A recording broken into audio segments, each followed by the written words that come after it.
அன்றாடம் வேலை செய்தால்தான் அவருக்கு அன்னைக்கு வாழ்க்கை என்பது உண்டு. அப்படிப்பட்ட உழைப்பாளிகளை நீங்கள் குடிசைகளை இடுப்பது மட்டுமல்ல, அப்புறப்படுத்துவது மட்டுமல்ல, 25 கிலோமீட்டருக்கு அந்த பக்கம் போய் குடிசையை கட்டி வீடு கட்டி நீங்க குடியிருந்தா கொடுத்தா அவர்கள் எப்படி இந்த நகரத்துக்குள்ள வர முடியும், அன்றாட வேலைகளை எப்படி செய்ய முடியும் என்பதையெல்லாம் அரசு எண்ணி பார்ப்பதே கிடையாது. ஏற்கனவே கிராமப்புறத்தில் விவசாய நிலங்களுக்கு உச்சவரம் இருந்த மாதிரி நகர்ப்புறத்துக்கு ஒரு நகர்ப்புற உச்சவரம்பு சட்டம் என்கிற ஒரு சட்டம் இருந்தது. அந்த சட்டத்தின்படி அந்த நகரத்தில் இருக்கிற எல்லாருக்கும் கட்டுப்பாடு போட்டாச்சா? எதுவுமே கிடையாது. 50 வீடுகள் 100 வீடுகள் வைத்துக் கொள்வதற்கு கூட ஒருவருக்கு உரிமை உண்டு. பெரிய மாளிகைகளை கட்டி கொள்வதற்கு அவருக்கு உரிமை உண்டு. இந்த நகரத்துக்குள்ளேயே 1 ஏக்கர் விஸ்தீர்ணத்துக்கு வீடு கட்டுகிற உரிமை ஒருவருக்கு இருக்கிறது. ஒரு 15 அடி சதுர அடியிலே குடிசை கட்டி வாழ்வதற்கு இவருக்கு உரிமை இல்லை. அவங்களும் அதுக்கான வாழ்க்கையை தேடிக்கொள்ள வேண்டிய அவசியம் இருக்கிறது. எனவே அவங்களை அப்புறப்படுத்து, கடையை இடி, எதுக்கெடுத்தாலும் இடிக்கிறது தான். இந்த புல்டோசர் மிஷின் எதுக்கு தான் கண்டுபிடிச்சானே தெரியல. இப்படி வீடுகளை இடிப்பது தான் இங்கே மட்டும் இல்லை, நாடு பூராவிலும் அதுதான் நடைபெறுகிறது. இதெல்லாம் இன்னைக்கு கார்பரேட் நிறுவனங்களுடைய தேவையை பூர்த்தி செய்வதற்காக யார் இப்போ கோரிக்கை வச்சா? சென்னை பெருநகரத்தை 5000 சதுர கிலோமீட்டருக்கு மாற்றுங்க, அதை விரிவுபடுத்தி யார் கோரிக்கை வச்சா? கார்பரேட்டுடைய நிறுவனத்தை தேவைகளை பூர்த்தி செய்வதற்கு இன்றைக்கு அரசுகள் கார்பரேட்டுடைய அடிமைகள் மாதிரியே மாறி போய் இருக்கிற சூழல் தான் இன்றைக்கு வந்து கொண்டிருக்கிறது. ஒரு 15 ஆண்டுகளுக்கு முன்னால் சென்னையில் நாங்கள் ஒரு சாலை மறியல் போராட்டத்தை, அப்போது நான் விவசாய சங்கத்தினுடைய பொதுச் செயலாளராக இருந்தேன். சாலை மறியல் போராட்டத்தில் நாங்கள் ஈடுபட்டோம். அதாவது மத்திய அந்த சென்ட்ரல் ரயில்வே ஸ்டேஷனுக்கு முன்னாடி அந்த போராட்டத்தில் ஈடுபட்டு ஒரு 1 மணி நேரம் 1.5 மணி நேரம் போலீஸுக்கு நமக்கும் தள்ளுமுள்ளாகி கடைசியாக எங்களை எல்லாம் கைது செய்து அழைத்து போயிட்டாங்க. நாங்கள் செஞ்சோம் போராட்டம் அதோட முடிஞ்சு போச்சுன்னு. ஆனால் போராட்டம் முடியலைங்கிறது மட்டும் இல்லை, அதை விட தீவிரமாக அதுக்கப்புறம் தான் நடந்ததுன்னு எங்களுக்கு பின்னாடி தான் தெரிய வந்தது. ஏன்னா செல்வா அப்போது மாணவர் சங்கத்தின் சார்பில் அந்த போராட்டத்துக்கு ஆதரவு தெரிவித்து அந்த போராட்டத்தை நடத்துகிற போது காவல்துறைக்கும் அவருக்கும் தள்ளுமுள்ளாகி காவல்துறை அடித்த அடியில் ஒரு மண்டையே உடைஞ்சு போச்சு. மருத்துவமனையில் தான் பிறகு போய் பார்க்க வேண்டிய நிலைமை என்பது ஏற்பட்டது. பிறகு கைது செய்யப்பட்டு நாங்கள்லாம் ரிமாண்ட் ஆகி பிறகு சிறைச்சாலை கண்டிஷன் பையெல்லாம் பிறகு தான் வெளியே வந்தோம் என்பது வேறு செய்தி. எனவே அப்போதிலிருந்து மாணவராக இருக்கிற போதிலிருந்தே ஒரு தீவிரமான கள போராளியாக, எதையுமே மேம்போக்கா ஒரு சம்பிரதாயத்துக்கான போராட்டம் என்பது இல்லாமல், சடங்கு மாதிரியான போராளியாக இல்லாமல் ஒரு தீவிரமான கள போராளியாக திகழ்ந்தவர் தான்.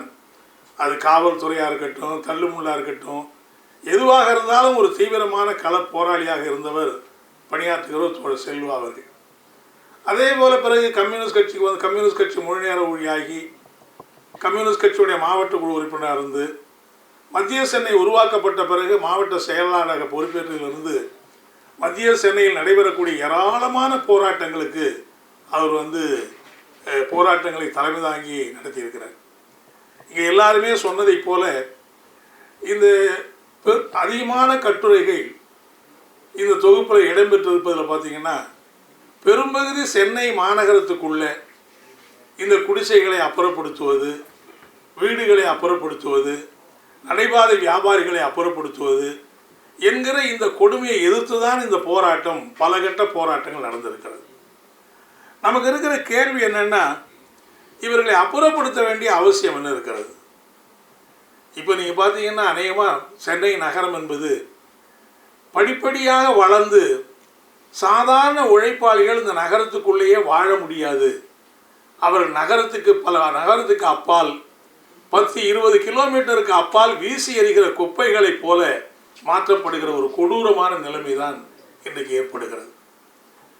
இருக்கிற அந்த உழைப்பாளிகள் தினம் உழைக்கிறவர்கள் அன்றாடம் வேலை செய்தால்தான் அவருக்கு அன்னைக்கு வாழ்க்கை என்பது உண்டு.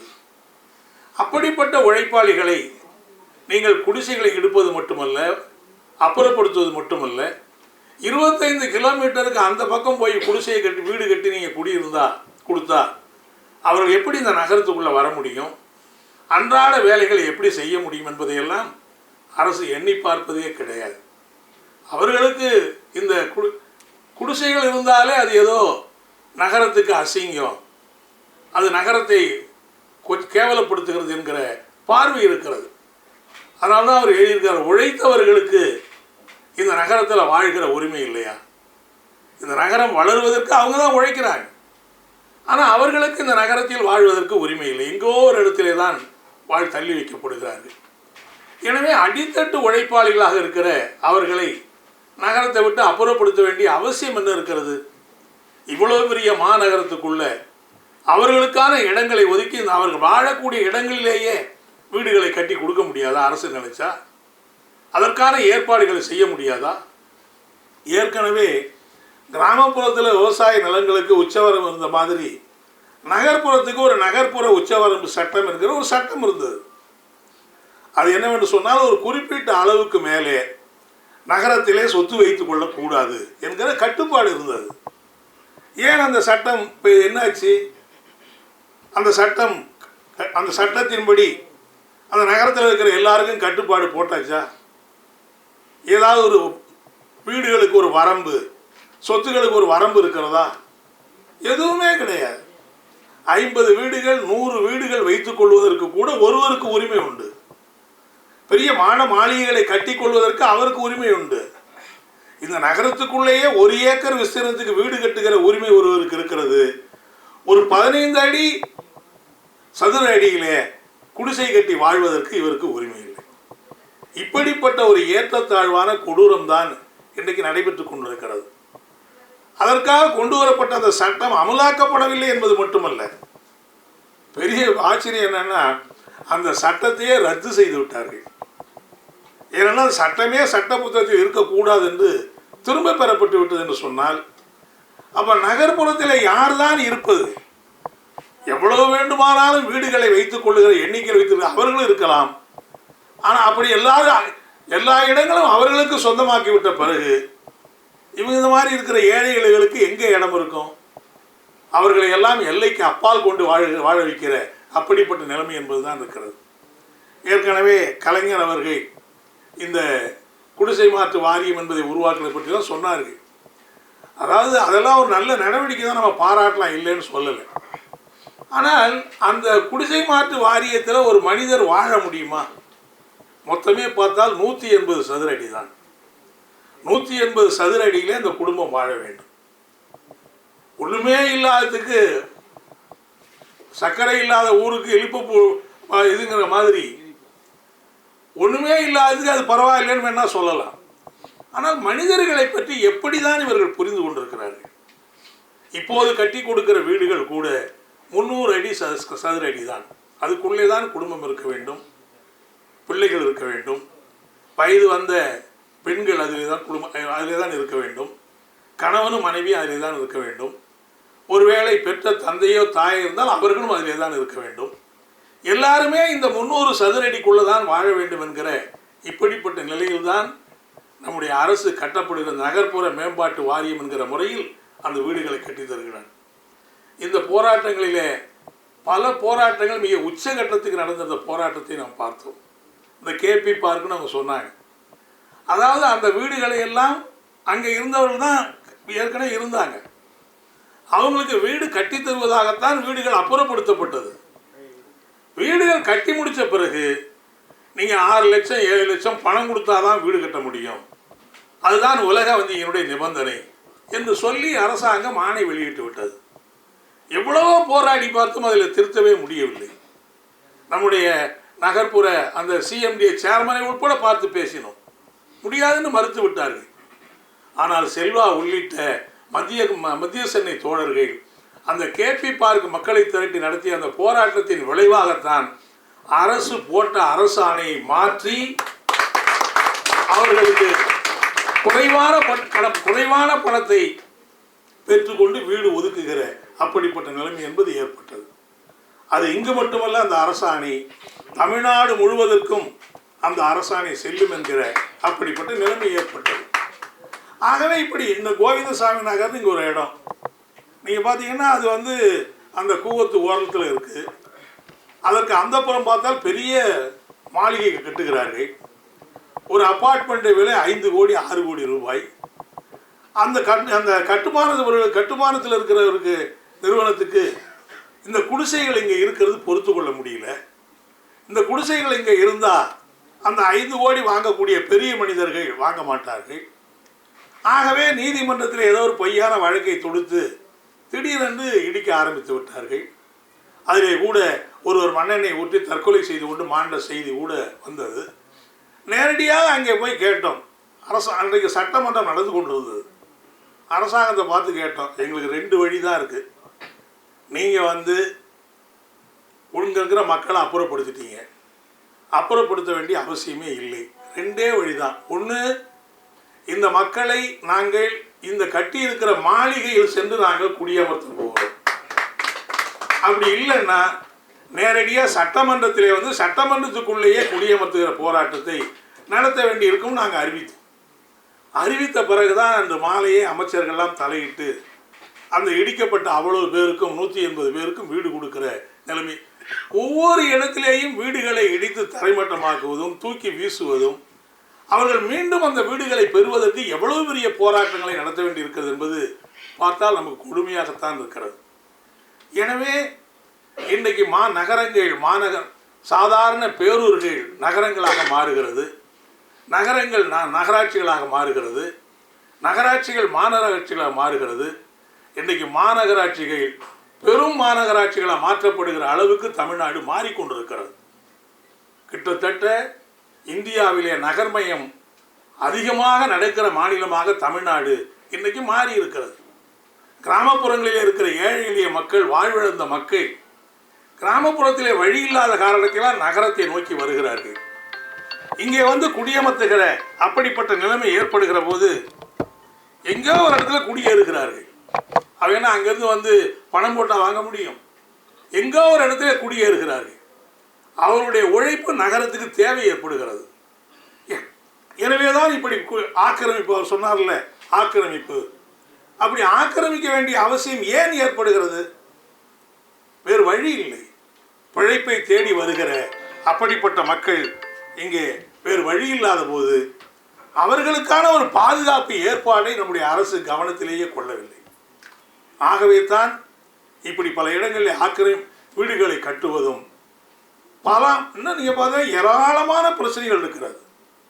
பல இடங்களில் பார்த்தா நீர்நிலைப்புறம், இப்போ நீர்நிலைப்புறம்போக்கு இருக்கிற எல்லாத்தையுமே அப்புறப்படுத்திடலாம்ல. ஒரு அரசாங்கம் என்ன செய்யணும்? நீர்நிலை புறம்போக்கு நாங்கள் அப்புறப்படுத்துகிறோம் அப்படின்னா நீர்நிலை புறம்போக்கு இருக்கிற எல்லாத்தையும் அப்புறப்படுத்தணுமா இல்லையா?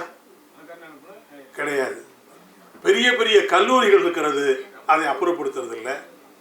பெரிய பெரிய எஸ்டேட் உரிமையாளருடைய தொழிற்சாலை இருக்கிறது, அப்புறப்படுத்துறது இல்லை. அதில்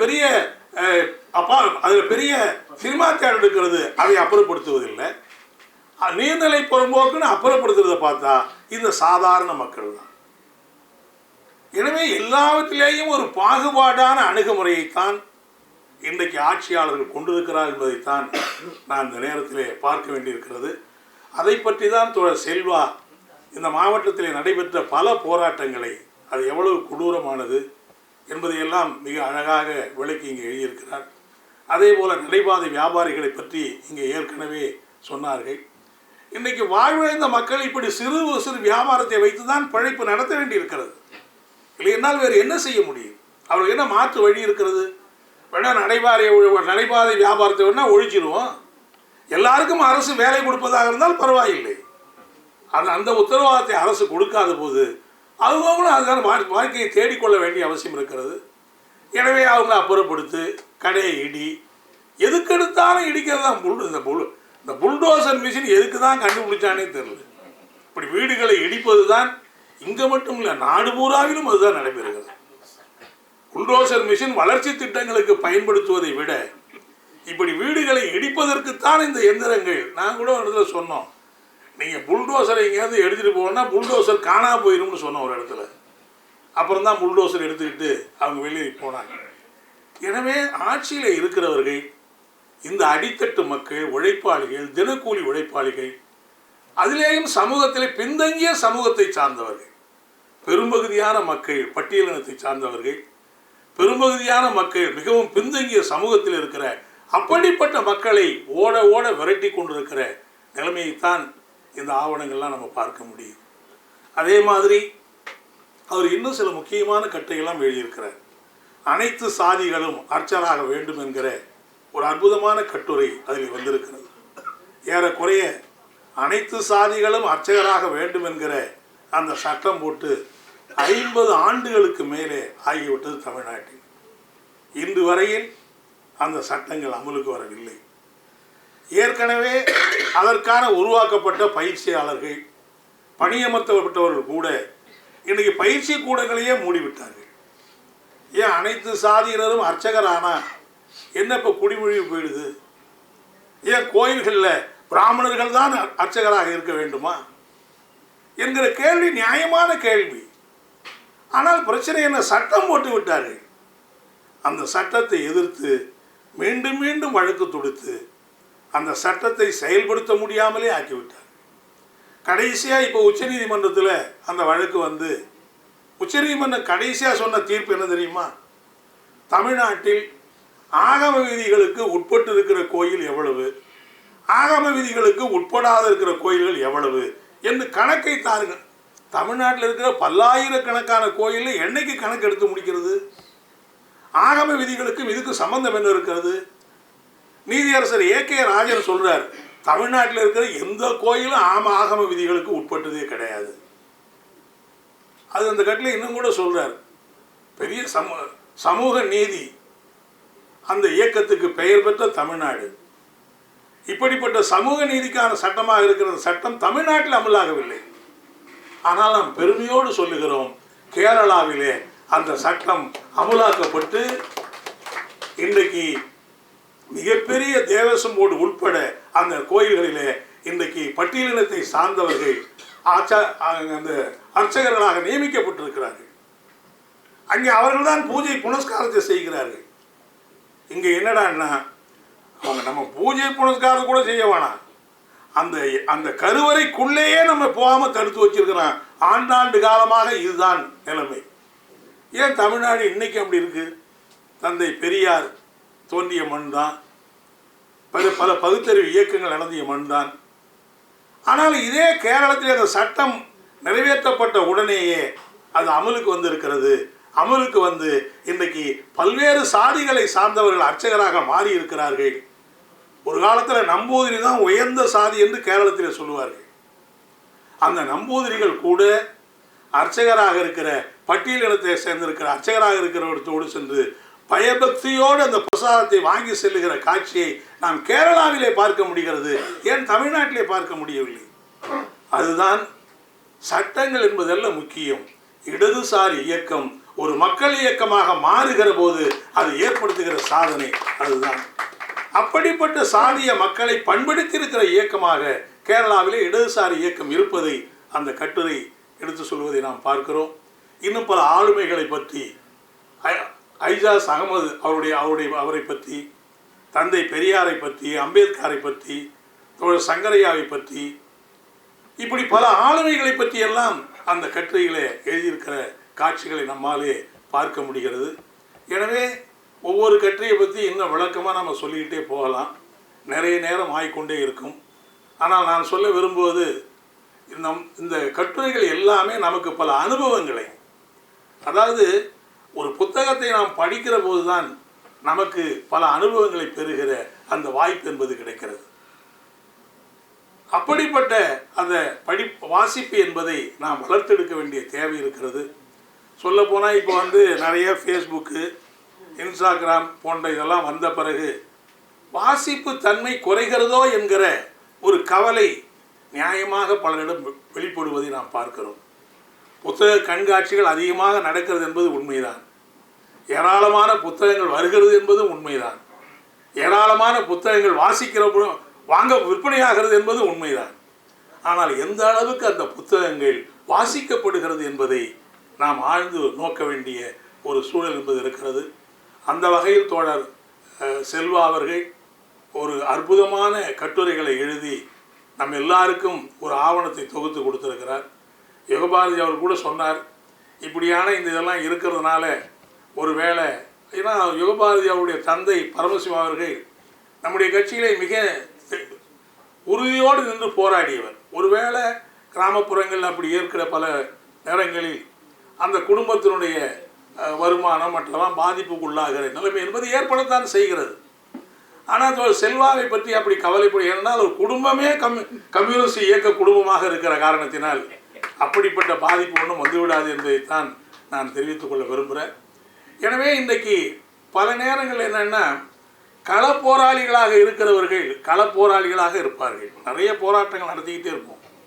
ஆனால் அதை பதிவு செய்வதற்கு பலர் என்னை உட்பட பதிவு செய்வதற்கு நாம் உரிய அக்கறை எடுத்துக்கொள்வதில்லை. அதனால் என்னென்னா, அந்த போராட்டத்தினுடைய அனுபவம் அந்த போராட்டத்தோடு முடிந்து விடுகிறது. அது அடுத்த தலைமுறைக்கு எடுத்து சொல்லுகிற அல்லது அடுத்தவருக்கு அந்த கைமாற்றி விடுகிற அப்படிப்பட்ட வாய்ப்பே அந்த கள போராளிகளுக்கு போராட்டங்களுக்கு இல்லாமல் போய்விடுகிறது. அந்த வகையில் தோழர் செல்வா களப்போராளியாக இருப்பது என்பது மட்டுமல்ல, அந்த கள போராட்டத்திலே கிடைத்திருக்கிற அனுபவங்களை எல்லாம் மக்களுக்கு மற்றவர்களுக்கு கைமாற்றுவதற்கான மற்றவர்களுக்கு அதை அந்த அனுபவங்களை பகிர்வதற்கான இந்த தொகுப்பாக இதை வெளியிட்டிருப்பது உண்மையிலேயே சிறந்தது என்பதை நான் சொல்ல விரும்புகிறேன். இன்னும் சொல்ல போனால் நகரப்புறங்கள் மிகப்பெரிய மாற்றங்கள் ஏற்பட்டு கொண்டிருக்கிறது. 2 மாதங்களுக்கு முன்னால் டேவிட் ஆர்வி அவர்கள் எழுதிய கிளர்ச்சிக்கார நகரங்கள் என்கிற ஒரு புத்தகத்தை நான் இங்கே வெளியிட்டேன். நம்முடைய மாதவ் சிந்தன் புக்ஸ் சார்பில் வெளியிட்டார்கள். அதை படிக்கிற போது நகரங்கள் நம்முடைய பொறியாளர் சொன்னார், வேறு பல உலகங்களின் நகரங்கள் எப்படி இருக்கிறது, நம்முடைய நாடு எப்படி இருக்கலாம் சொன்னார். அது ஓரளவுக்கு வாசமாக கூட இருக்கலாம். ஆனால் உண்மையிலேயே அந்த டேவிட் ஆர்வி எழுதியிருக்க அந்த புத்தகத்தை படிக்கிற போது நகரங்கள் இன்றைக்கு கார்ப்பரேட் நிறுவனங்களுடைய கைப்பாவையாக மாறி போயிருக்கிற காட்சியை அவர் மிக விளக்கமாக விளக்குகிறார். இன்னும் பல ஆண்டுகள் போவதற்குள்ளே நகரங்கள் மொத்தமாக கார்ப்பரேட் கைக்குள்ளே போகிற அப்படிப்பட்ட ஆபத்து தான் இருக்கிறது. இன்றைக்கு மற்ற தொழில்களின் மூலதனம் செய்வதை விட கார்ப்பரேட் நிறுவனங்கள் ரியல் எஸ்டேட்டில் மூலதனத்தை செய்வதைத்தான் அதிகமாக விரும்புகிறார்கள். ஏனென்றால் ஒரு பாதுகாப்பான உத்தரவாதமான கொள்ளை லாபம் கிடைக்கிற ஒரு தொழிலாக இன்றைக்கு ரியல் எஸ்டேட் மாறி இருக்கிறது. ஆகவே தான் இந்தியாவில் இருக்கிற பல கார்ப்பரேட் நிறுவனங்கள் இன்றைக்கி அமெரிக்க ஜனாதிபதியாக ட்ரம்ப் கூட ஒரு ரியல் எஸ்டேட் அதிபர் தான்.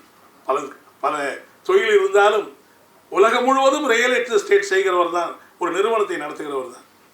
ஆகவே இந்த ரியல் எஸ்டேட் வியாபாரம் பெருக பெருக கார்ப்பரேட்டுகளுடைய தலையீடு அதிகரிக்க ஒட்டுமொத்தமான நகரங்களே அவர்களுடைய கைப்பாவையாக மாறி அவருடைய சொத்தாக மாறி ஒட்டுமொத்தமான மனித சமூகத்துக்கு, குறிப்பாக உழைப்பாளி மக்களுக்கு நகரங்களுக்குள்ளே இடமே இல்லை என்று சொல்லுகிற அப்படிப்பட்ட சூழல் வருகிற ஆபத்து உலகத்திலே பல நகரங்களுக்கு ஏற்படுகிறது. இப்போது கூட சென்னையில் ஏற்கனவே இருந்த பெருநகரத்தை மாற்றி 5000 சதுர கிலோமீட்டர் அளவுக்கு பெருநகரத்தை விரிவுபடுத்தியிருக்கிறார்கள். இதெல்லாம் இன்றைக்கி கார்ப்பரேட் நிறுவனங்களுடைய தேவையை பூர்த்தி செய்வதற்காக. யார் இப்போ கோரிக்கை வச்சா சென்னை பெருநகரத்தை 5000 சதுர கிலோமீட்டருக்கு மாற்றுங்க, அதை விரிவுபடுத்தி யார் கோரிக்கை வச்சா? கார்ப்பரேட்டுடைய நிறுவனத்தை தேவைகளை பூர்த்தி செய்வதற்கு இன்றைக்கு அரசுகள் கார்ப்பரேட்டுடைய அடிமைகள் மாதிரியே மாறி போயிருக்கிற சூழல் தான் இன்றைக்கு வந்து கொண்டிருக்கிறது. எனவே இந்த களப்போராட்ட அனுபவங்களிலிருந்து மேலும் பல புதிய கள போராட்டங்களை நாம் முன்னெடுக்க வேண்டியிருக்கிறது. புதிய பிரச்சனைகளை நாம் கையில் எடுக்க வேண்டிய ஒரு தேவை என்பது ஏற்பட்டிருக்கிறது.